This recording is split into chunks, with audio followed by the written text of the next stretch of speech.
VCY America presents Crosstalk, a nationwide call-in program discussing issues that have an effect on our families, our communities, our churches, our nation, and our world.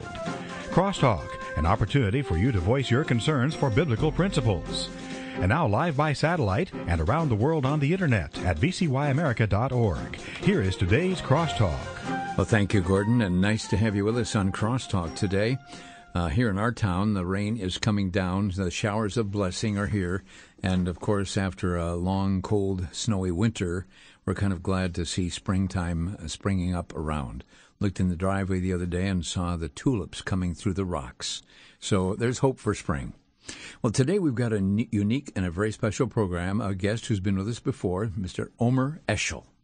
He's the director of Israel Ministry of Tourism for the Middle West region. He promotes tourism in Israel in 13 states. He's a fourth-generation resident of, I hope I'm saying this right, Mr. Eshel.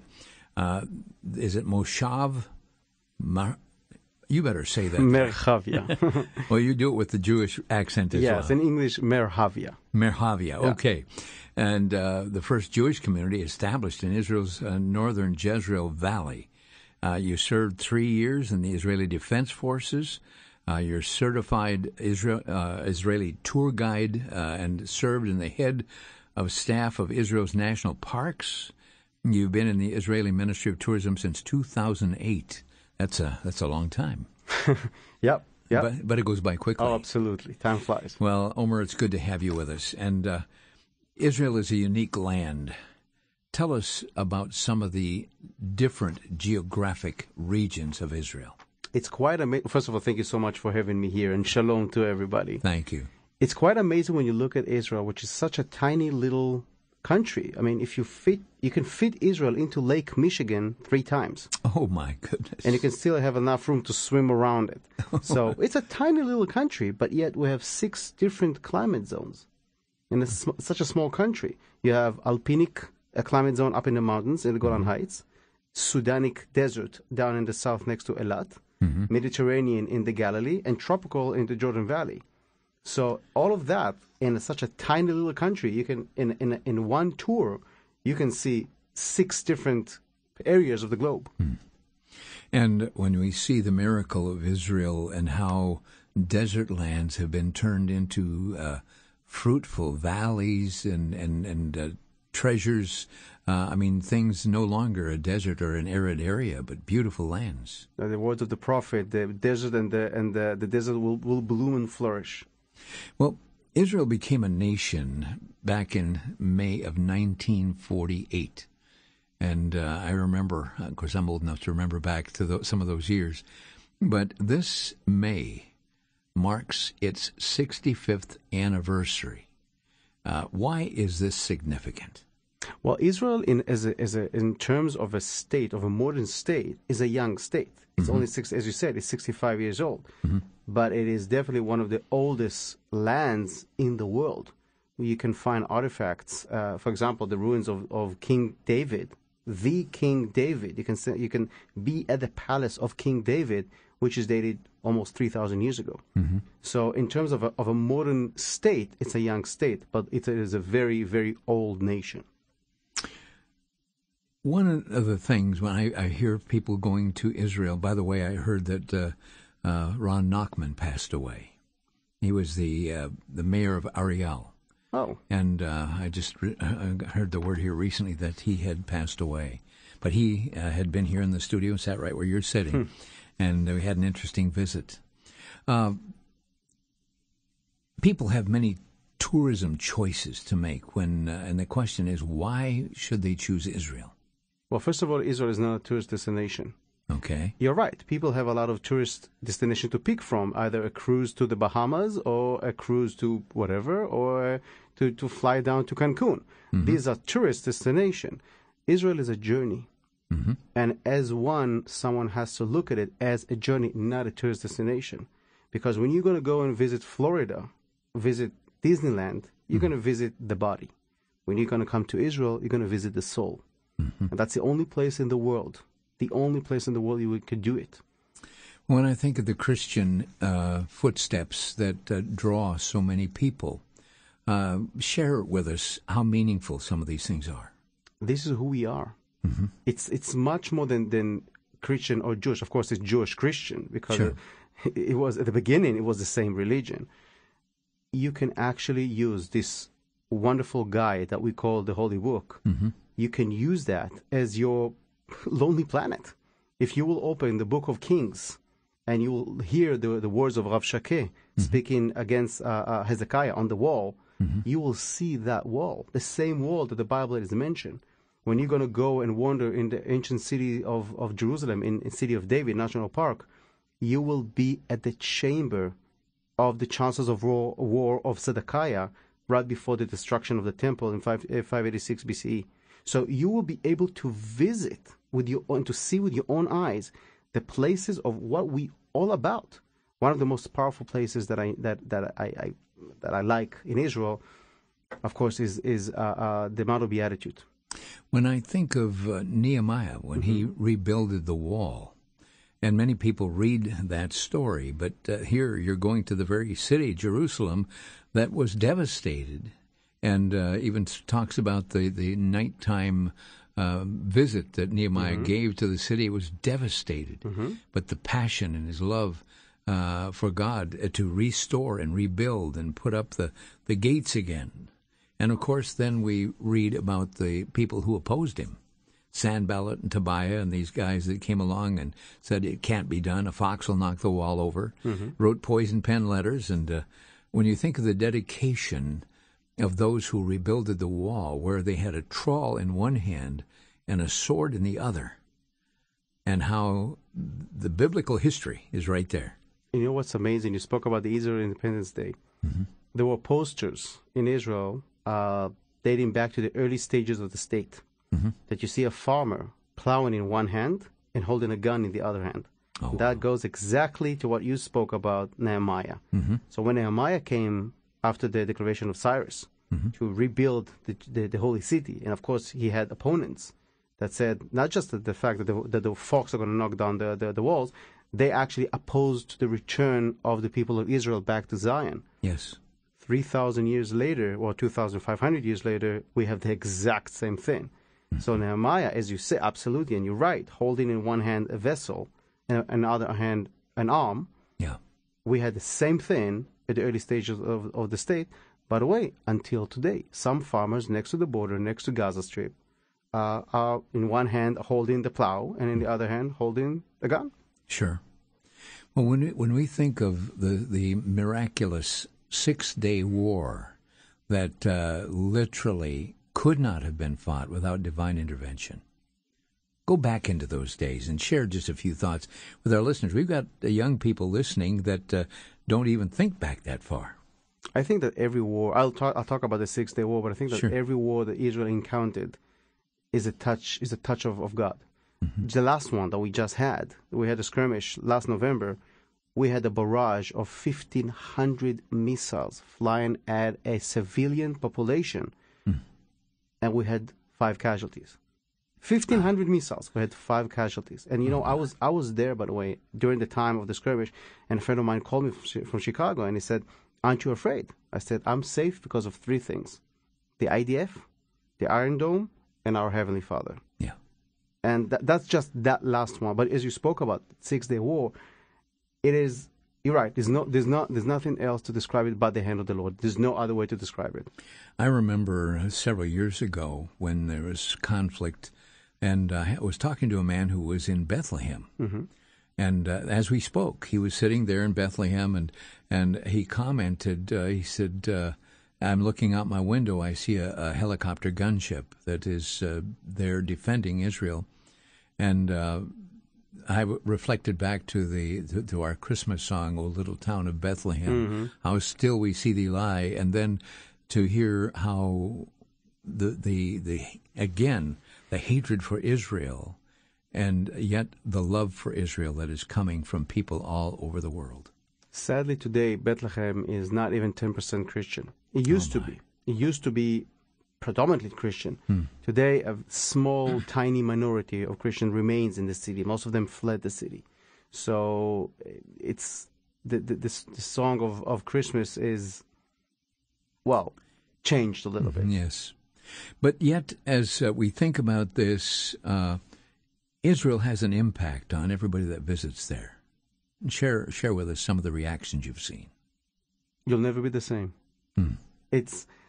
I want to share with our listeners a story that happened to me with my wife. Sure. We were down in Capernaum, and today there's a church, a Catholic church, hovering above an ancient home, which is the house of St. Peter. Oh my. And I'm going there with a good book, and I'm reading to my wife the story of the four brothers with the guy who was paralyzed and couldn't reach because of the crowded room, so they have to take the roof apart and lower him down. And I'm reading the chapter. And before I reached to the part, I just came to the part that the room was crowded. I said to my wife, "Look down, what do you see?" She looked down, she says, "I see a pile of rocks." I said, No. Look again, carefully, what do you see? She looks down, she says, "I see a structure." So I continue reading the chapter. And I said to her, "Look down, what do you see?" She said, "I see a fisherman home, which is extremely crowded. And we are now on the place with the four brothers lowered down the stretcher." For the man to be healed. Exactly. Yeah. Because you are standing above the house of St. Peter. So you are probably at the same location where that stretcher was lowered down. And ever since then, when she sees pictures of the house of St. Peter, she said, "You know what? You will never read the Bible again the same way. It is not Brother Grimm. It's a fact. It's an archaeological fact. And you can go back in time and to be connected to the Bible to a point that I cannot even begin to express." I think of the fisher, and you're talking about Peter in the house of fishermen, but the simplicity of life. And we think of the stories of Jesus as he spoke on the shores of the Sea of Galilee, and those who followed him, and all of those footsteps are there in Israel. As you said, it's not going for a thrill. It's not going for a crazy ride or something that will be a thrill for a moment. But here you're actually reliving history as you go down the pathways. It's to a point that sometimes you will not grasp it as in the first scene. I was there with a group of interdenominations, so they were head of denominations, of different denominations from Chicagoland, and we were standing on Mount of Beatitude. And as we looked down, we saw banana leaves. There's a lot of banana trees over there underneath the mountain. And I said to the pastors, imagine that each and every one of those banana leaves is a believer. Just look at the banana leaf and imagine a person. And we had one of the participants was there on behalf of the Seventh-day Adventist. And as the group started to move out from the Mount of Beatitude, he just stood there. He stood in awe. And when I came to him and said, "John, are you okay?" He said, "I see the people." Yeah. It is, yeah, as you can see, it is mind-blowing. Well, my paper here slid the slider up, so I apologize for the sudden burst. But we're visiting today with Omer Eshel, who's the director of Israeli Ministry of Tourism for the Midwest, and we're going to be right back in 60 seconds to learn more about what's happening in Israel and talk about the Holy Land in a special way. We'll be back.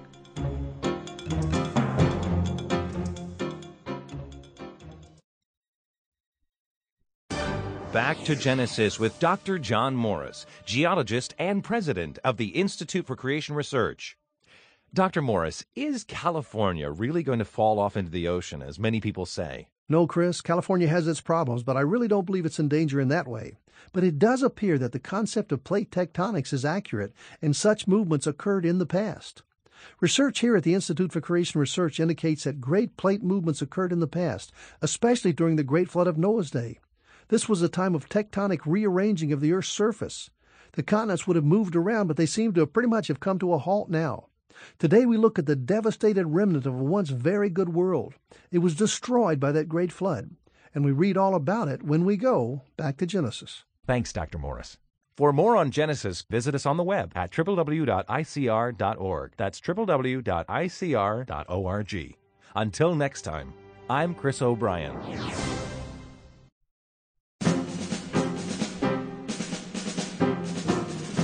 And we're back with you on Crosstalk today. Our guest is Omer Eshel with us today on Crosstalk. And some of you in the Milwaukee area or in the regions where we have TV stations will be with us tonight at 7 p.m. Central, as we will be on Channel 30 and 30.1 and Channel 4. And these three areas, of course, Milwaukee, Channel 30, 30.1 is up in the Wittenberg area. And if you're in Clintonville, Shawano, Antigo, on these areas, these are areas where you'll be able to see the program as well. Marion, Wisconsin, a Channel 4 analog there as well. But we're looking forward to having some visuals as well as we join you on television tonight at 7.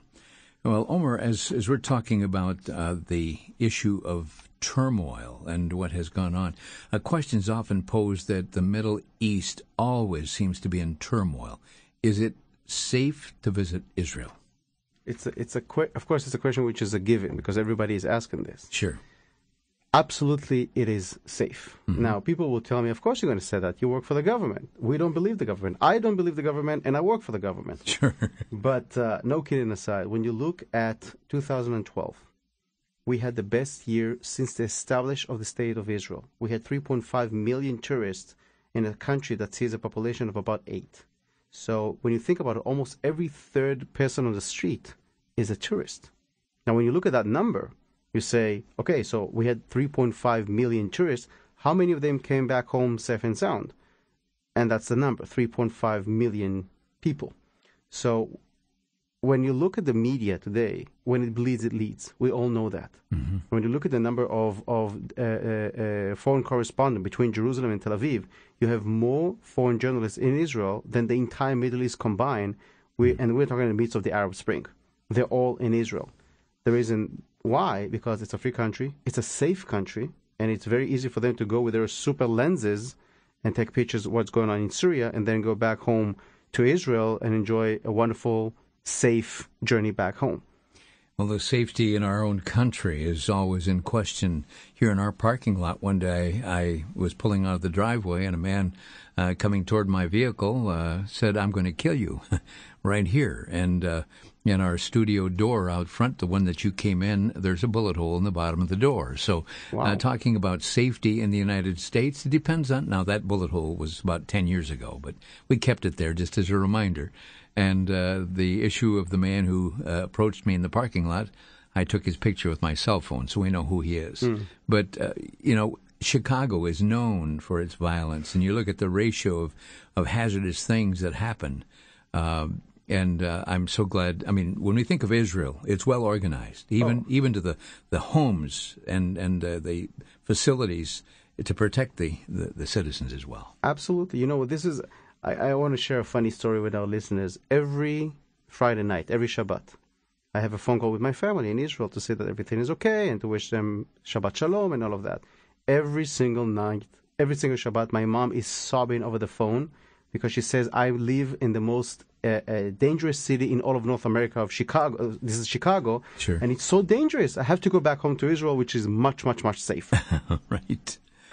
Well, we're is a special time of year the best time to visit Israel? Is there a time better than others? Yes, absolutely. Tell us when. The best time to go to visit Israel is anywhere after Christmas, between Christmas and Easter, because then it's green, it's beautiful. The winter in Israel, the spring that we have here today, that's considered to be the hottest winter that we can get in Israel. Mm-hmm. So Israel is a very hot climate country. In the summer times, it is very hot to be there. We're talking around 100 degrees, and it's crowded with tourists from Europe. So it's not the best time to go in terms of prices, in terms of heat. So anywhere between Christmas and Easter, and between Easter and Pentecost, also it's a good time to come. In the autumn, anytime after the Jewish holidays, which is usually around beginning of October, all the way up to Christmas. We understand that there's some very important discoveries taking place in Israel, and I know the excavations that have occurred over the years have brought back very interesting and historic evidence. What is the significance? And I understand last fall we heard of a huge water reservoir dating to the first temple that was discovered. What is the significance of all these things? Well, let's touch about that water reservoir, which I was fortunate enough to go there and to see it. When we read in the book of Kings about the reformation of Josiah, we hear that he moved all the altars and all the high places and did all the sacrification and everything back to the house of the Lord. Now, many archaeologists claimed and said it cannot be because there's no spring on the Temple Mount. The spring is the spring of Shiloach down, or Gihon, down at the city of David. And you have to move the water up in order to clean all the sacrifice. So they thought it's a metaphor. But as you said, last fall, we found a humongous reservoir under Temple Mount dated to the time of Josiah. Oh, my. So when you are there, we know this is the time of Josiah because you can do carbon-14 on the organic materials in it. And there's a lot of organic materials because that used to be a water reservoir. So when you date it, it's exactly Josiah. So you are standing in a humongous reservoir that used Josiah to clean the sacrifice. This is the reformation of Josiah right before your very eyes. This is just one example. Another example which is absolutely staggering. I was in shock when I saw that. In Tel Chatzor, which is up in the north side of Israel, they did some archaeological discoveries about half a year ago. They found a thick layer of ash dated to the 13th century BCE. When they did again carbon-14, they found it's exactly the same time as when Joshua entered and conquered the land. The good book, in the book of Joshua, the good book specifically speaking about the major fire of Chatzor, which was the head of the states, of the city-states in Canaan. We found remains of that specific fire that the Bible speaks about. Oh, and there are others. Tell us more about this. The footsteps, for example, when we read the 13th Song of Ascents, and we will look at the Song of Ascents, many people think it's in order to go up on a higher place, spiritually speaking. It is not. Is it geographical speaking? How do we know that? Because last August, 2000, actually a year ago, 2011, Israel Ministry of Antiquity discovered the actual street where Jesus walked upon, and the Levites walked upon, and the priests walked upon, and sang the Song of Ascents. That's the connection. That's the road that connects from the pool of Siloam, we all know the miracle over there, all the way up to where the booth were. Exactly the story where Jesus tossed the booth of the money exchangers. You can walk at the same steps, exactly the same steps. And when we read the book of Ascent, right, the 13th Song of Ascents with the songs themselves, these are the actual stairs. So when you go up there, you can read Psalm 126, 131. And it's a Song of Ascents. I shall lift my eyes up to the heaven, where my help will come. Song of you walking on those ascents. So it's not Florida. No, no, and all the artificial stuff that goes with it. No, that is the real thing. Well, Omer, we have been so saturated in a thing called virtual reality, where the realities that many people are enamored with are all artificial or created on a computer screen.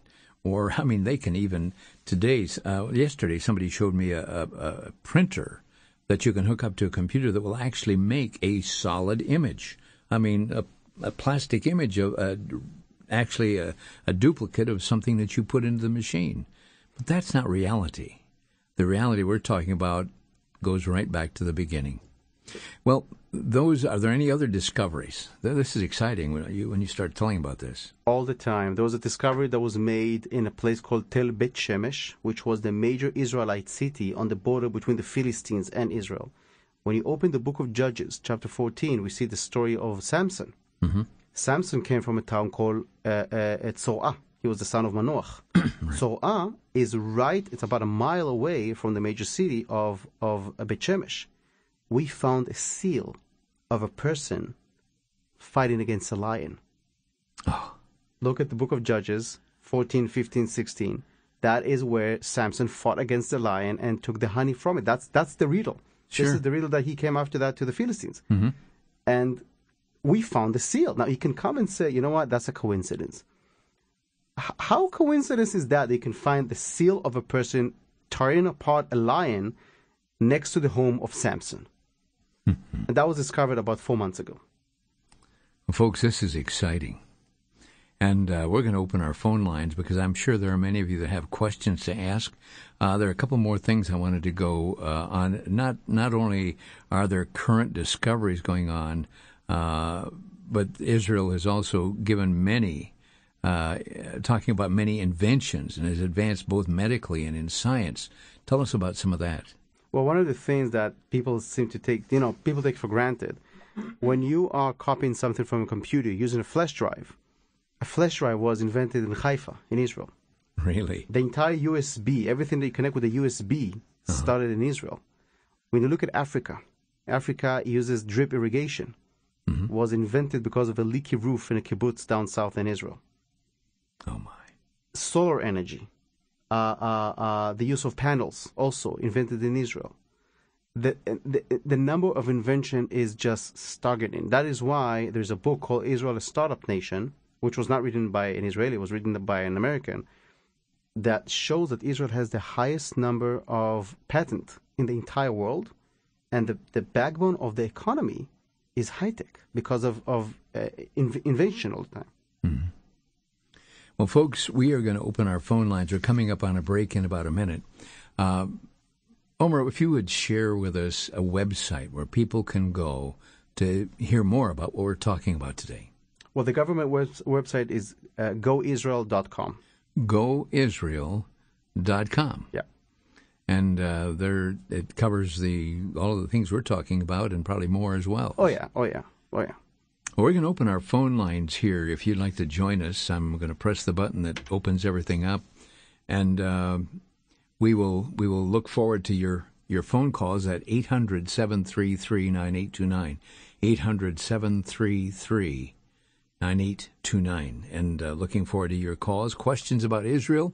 Maybe you have been in Israel and you would like to say an amen to what Omer is sharing with experiences that you may have found in going to this wonderful place.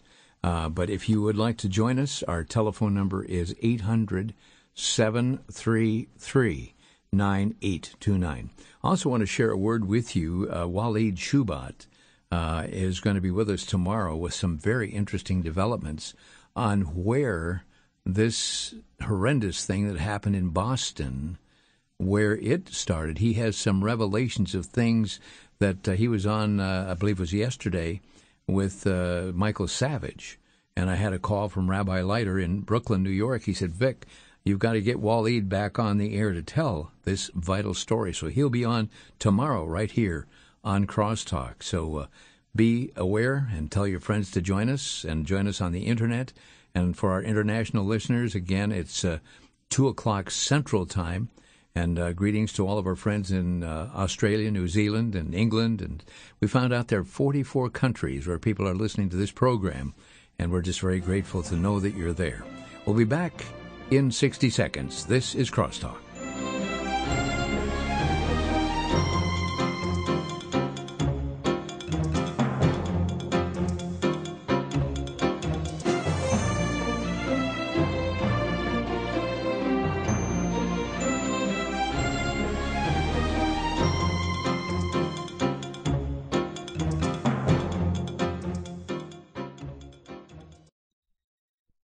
Can God be tempted? Why don't Christians follow all the Old Testament laws? Did animal sacrifices remove sin? Did Jesus contradict himself by calling people fools? These are just a few of the 40 issues addressed in the book Demolishing Supposed Bible Contradictions, Volume 2. This book defends the authority of the Bible and offers a solid foundation for those with doubts.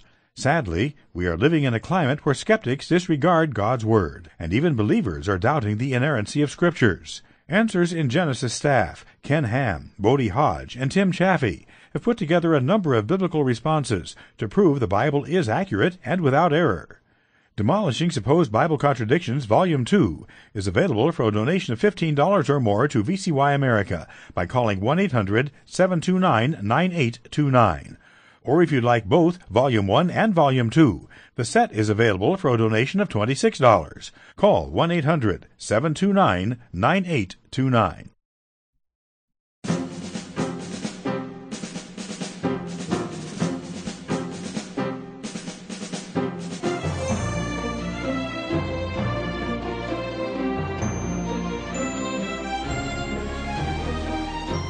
And welcome back to Crosstalk, as we are joining you today with a very special guest, Omer Eshel, Director of the Israel Ministry of Tourism for the Midwest region. He promotes tourism to Israel in 13 states, and he's been with us before. Always enjoy our visits. And right now I see our phone lines lighting up. Our phone number, again, it's toll-free from anywhere on the planet, and that is 800-733-9829. International calls as well, it's toll-free, so 800-733-9829. Let's go to Joplin, Missouri, and talk with Charles. Charles, you're on the air with Omer Eshel. Hey, Omer, how you doing? Hello, shalom. Shalom. Hey, listen, I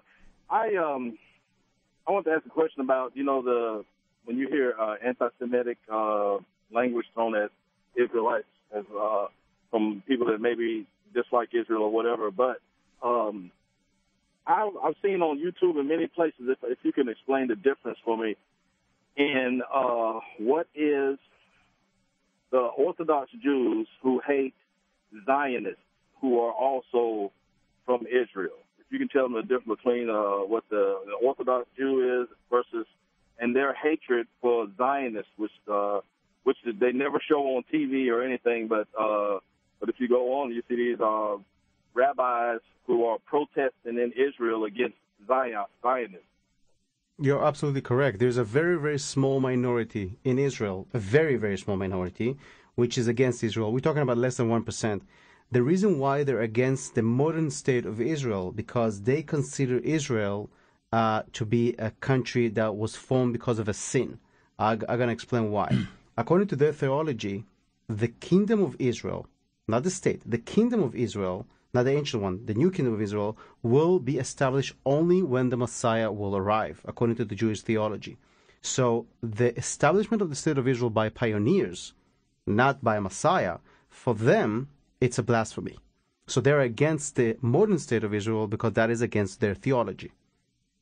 That answer your question?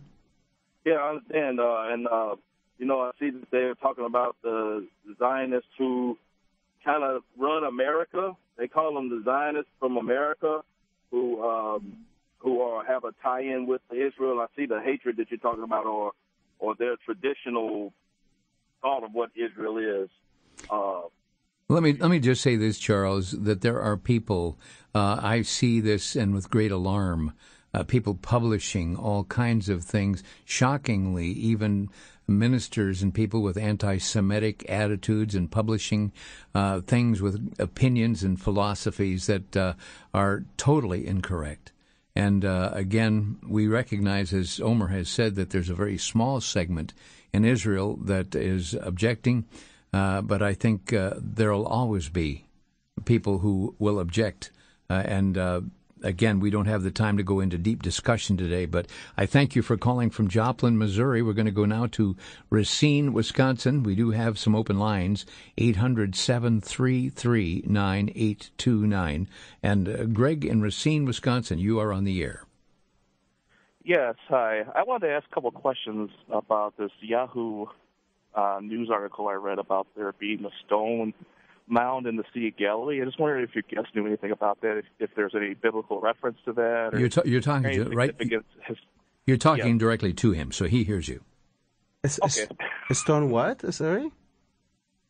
I read in a Yahoo news article on the internet about they found some stone mounds in the Sea of Galilee. Stone mound inside stone mounds. Yeah. The only thing that I know about a stone mound, it's not really a mound. It's ancient pillars from the time of the Byzantine period. It is right next to the rock of primacy of where Jesus said to Peter, he gave him the primacy. So I think that's the same one we're talking about. It's on the northwest side of the Sea of Galilee. Okay, we're going to go to Peter's in Michigan. And Peter, you are on the air. Go right ahead. Hello, Peter. Oh, yes. Great. Yeah, Omer, I came across an article by this archaeologist, Ron Wyatt, and in that article, he stated that he found the Ark of the Covenant. You know, if we look at history, you know how many archaeologists said, I have found the Ark of the Covenant? Many people said that. People say that the Ark of the Covenant is in Ethiopia. Some people say it's in Egypt. Some people say in the Vatican. The fact is that no one really gave us hard evidence of the Ark of the Covenant. But this is a story that I hear again and again and again about archaeologists that found the Ark of the Covenant, but it mysteriously disappeared, or they cannot show it. Or, sadly, as far as I know, it is incorrect. Okay, moving to Hurley, Mississippi, and talking to May. May, you're on the air with Omer Eshel. Well, thank you for accepting my call. I was calling. My daughter is going to Israel with Dr. Randy Caldwell and a group this June. I was concerned about the crime rate, if you have any. Well, the crime rate in Israel is one of the lowest in the entire Western world. She can walk anywhere 24/7, completely safe. And you can be also rest assured that 95% of Israelis speaks fluent English. That even if she will get lost, God forbid, she can always ask for direction. They always give her direction. Number two, something which I can give you a little bit more of an ease. 99% of Israel is covered under cellular network. You won't have a place that there's no connection. And in many groups, when they have the leader of the group has a cell phone, the Israeli police knows exactly where they are at every given time because of the transmission of that phone. So in terms of crime rate, I would be more afraid of crime in Chicago than in Israel, in any point in Israel. Well, thank you, and thank you for the call. That helped settle my mind because, I was just, a little apprehensive about her going on this trip. But he's a wonderful speaker. I don't know if you know Dr. Randy Caldwell. He speaks on the last days. And Dr. Hagee has used some of his material. But anyway, thank you, and thank you for accepting my call. Thank you, May. From Hurley, Mississippi, we go to Donald in Michigan. Donald, you're on the air. Yes, I have a question, and it's a question I'm asking sincerely. Who and what is a Jew?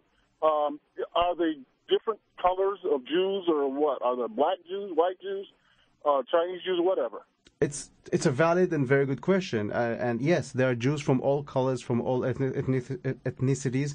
For example, Israel just rescued, 10 years ago, the entire Jewish community of Ethiopia. So, of course, we have black Jews. We have some Chinese Jews because Jews migrated from Israel after the destruction of the temple to all over the world. And we came back to Israel as the word of Ezekiel, the gathering of the dry bones. So this is the prophecy. But Jews can be from every color, every race, and what makes us Jewish is of course they believe in one God, which is exactly the same as Christians, and just a Jewish tradition. So you can find there's a very funny joke that I heard once by Mel Brooks that said the two most common brands in the world is Jews and Coke. Okay. Okay, we're going to go from Michigan. Thank you, Donald. We're going to move over to Milwaukee and talk with Lori, who's on line 4. Lori, go right ahead. Hello, thank you for taking my call. My dream is to someday be able to go to Israel and walk and see it all. I have a question regarding the government there. Has there ever, because I'm talking to an expert, has there ever been a Christian-believing Jewish president or, in the government? Well, as the prime minister, no, we never had a Messianic Jew as a prime minister, but we do have Messianic Jews in the Israeli parliament. And all the same as we have Christian in the Israeli parliament, and we have Muslims in the Israeli parliament. It's a completely freedom of religion country, absolutely free. Oh, okay. And would they ever consider a Messianic Jew for president? If he will get elected democratically, we don't care if he's Messianic, if he's Christian, if he's Jewish, if he's Muslim, if he was democratically elected, then he was elected. It's a democracy. So yes, there's absolutely a chance. Absolutely. Very interesting. Thank you very much. Sure thing. Thank you, Lori. Appreciate your call. Got some open lines, 800-733-9829. 800-733-9829. Racine, Wisconsin. We are going to go to Matt. And Matt, you're on the air. Hi. Thanks for taking my call. My question is about the lost 10 tribes. And what tribes do the Jews today say they are from? Well, the two major tribes that remained after the destruction of Israel in 722 BCE by the Assyrians are Judea and Benjamin. The tradition claims that the 10 tribes disappeared in Babylonia. We know today most of the Jews today are descendant either from the tribe of Benjamin and Judea and also from the tribe of Levi. Every time you're going to see a name with the name Levi into it or Cohen into it, they are a part of the Levi tribe. Some people say that in India we have remains of the tribe of Manasseh, and some people claim themselves as the tribe of Ephraim. But the three major tribes that we associate ourselves today with them are Judea, Benjamin, and Levi. Okay, thank you very much. Sure. Thank you much for the call. Let's move right along to another call here from Wayne in Columbus, Nebraska. And Wayne, you are on the air. Yeah, hi guys. Hey, quick question regarding praying at the Western Wall.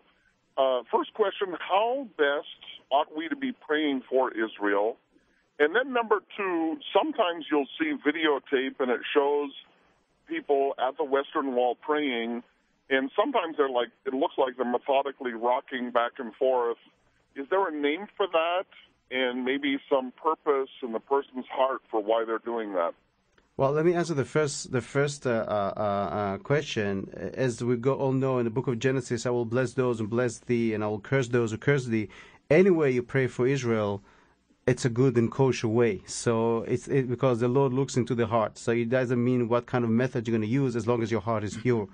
To answer the second question, it is just a tradition. They're moving back and forth. It's practically the same as kneeling down in a church. So it's just a tradition. Has no religious or no theological reason to that. Is there a name for that? One person's doing that? Oh, there is a name in Hebrew, and it's called ni'anua, which means to rock. So there's no sacred meaning to that. Great. Thank you very much, Wayne, from Columbus, Nebraska. We're going to go to Pensacola, Florida right now. And Joe, you're on the air.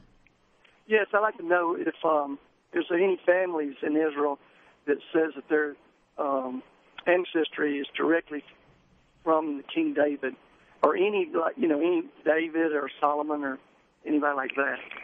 Well, to find a direct line to the actual kingdom, to actual king of David, it is very, very, very difficult. And I don't know of anyone who has said that he's a direct descendant, even though there is something very interesting in psychology, which is called the Jerusalem syndrome.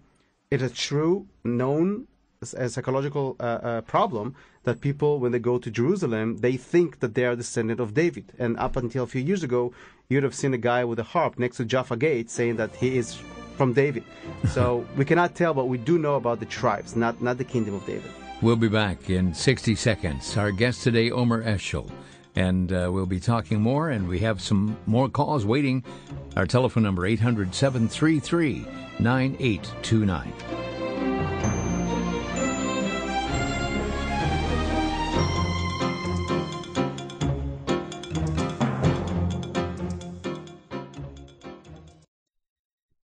For the Worldview Weekend Minute, I'm Brandon House. Our website's worldviewweekend.com. Today we're continuing on our series on money and a biblical worldview. 20 points. Here's number 7. False teachers reject truth in favor of monetary gain. The Bible warns us of this in 1 Timothy chapter 6, verse 10. The Bible tells us that false teachers will have a form of godliness but deny the power thereof. The Bible tells us that they will make up stories to cheat us. They will teach us stories or fables. They will speak persuasive words in order to cheat us. The Bible says in Colossians 2:8, don't be cheated by the philosophies of men. They're not according to Christ. False teachers will proclaim error in order to line their pockets. Like maybe you need to send them a seed gift, and if you send them enough money, then you'll get back 1,000 times. Now send your seed gift today. How many times have you heard that? False teachers reject truth in favor of monetary gain. In fact, they use false teaching in order to benefit financially. So let's have a biblical worldview when it comes to money and false teachers.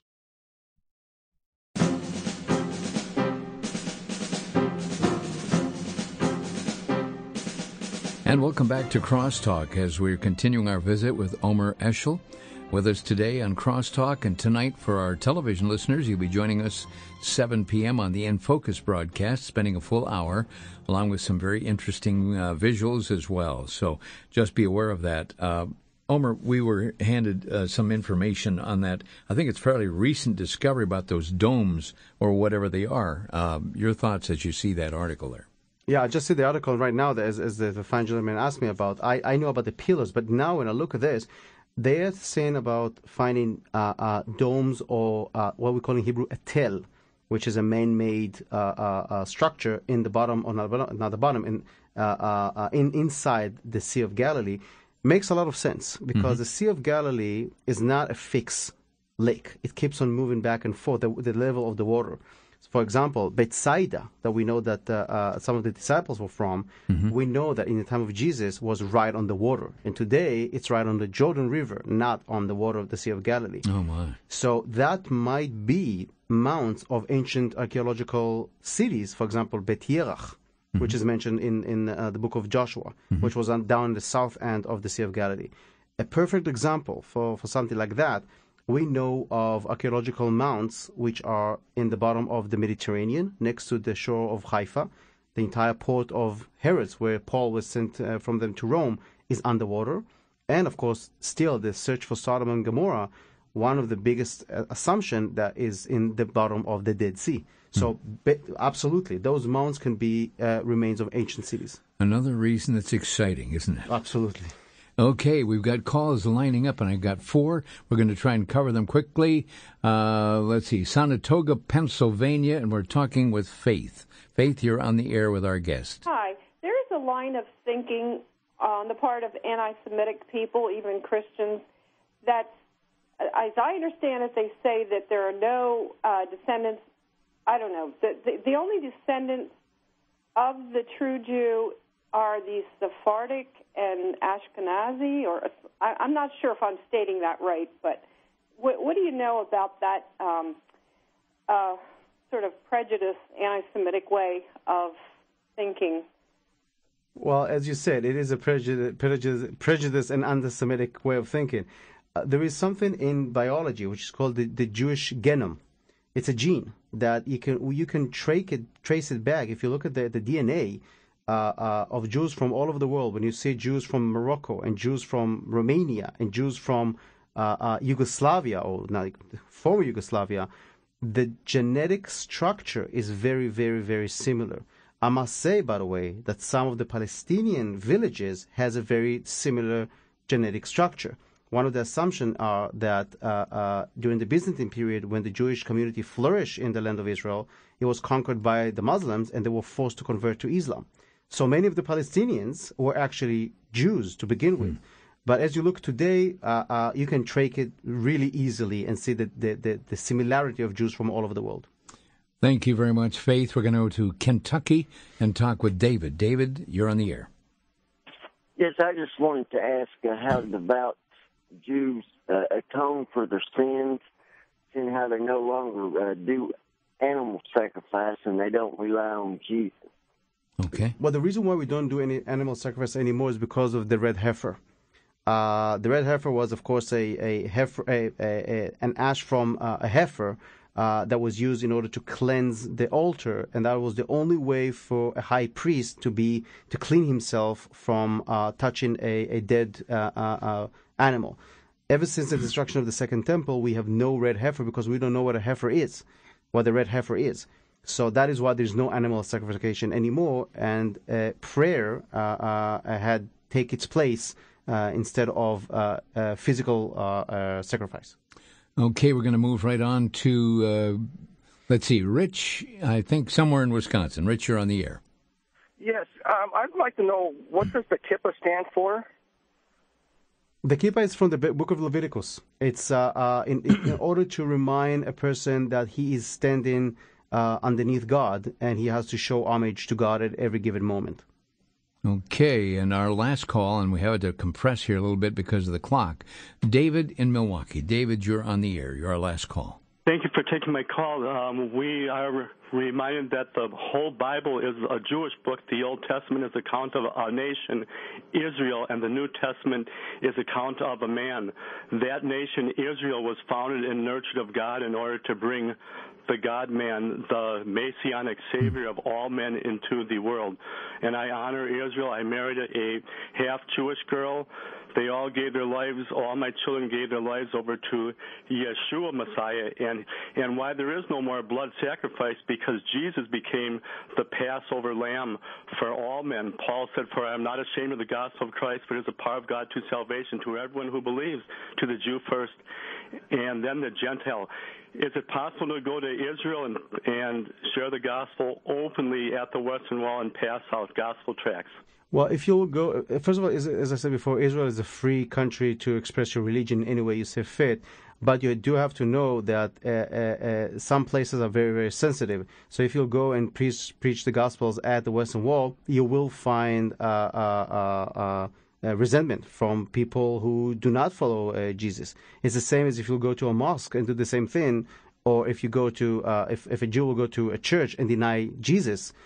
That's, some people will, of course, will not appreciate that. So if you're going to come to Israel, absolutely practice your faith, but in holy ground, keep it respectful.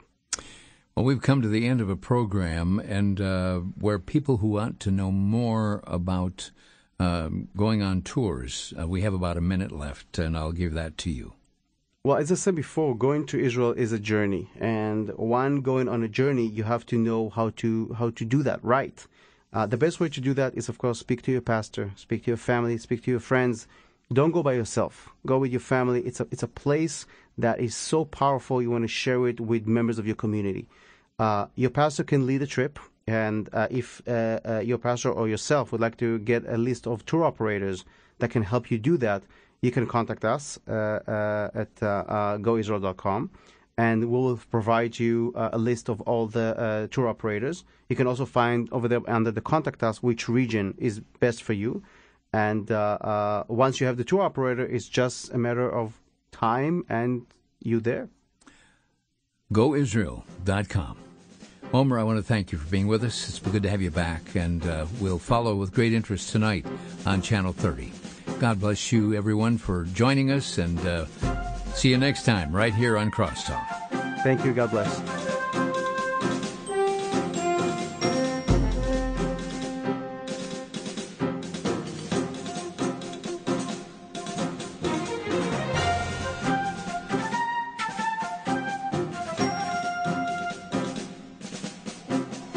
You've been listening to Crosstalk via satellite and the internet from VCY America. Views expressed may or may not be those of this station. For a CD of today's program, send a donation of $6 or more to VCY Take Ministry, 3434 West Kilbourne Avenue, Milwaukee, Wisconsin, 53208, or download by RSS or podcast from crosstalkamerica.com. And join us again for Crosstalk.